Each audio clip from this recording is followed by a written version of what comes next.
Na mtazamaji wangu, moja kwa moja tuelekee kwa sekta ya elimu.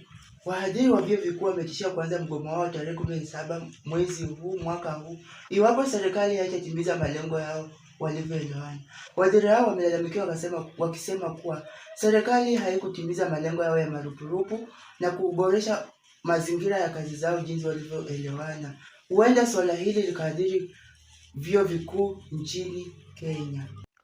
Wahadhiri wa vyuo vikuu nchini wametoa onyo kali kwamba wako tayari kutangaza mgomo iwapo serikali haitatelekeza makubaliano ya mishahara na marupurupu walivyoahidiwa.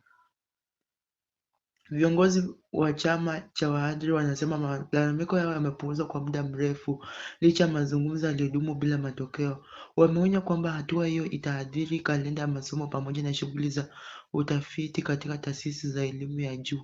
Serikali imetakiwa kuchukua hatua za haraka ili kuzuia mgogoro huo kuzidi kuongezeka, huku wanafunzi wakizitaka pande zote mbili kufikia mwafaka ili kuokoa muhula wa masomo.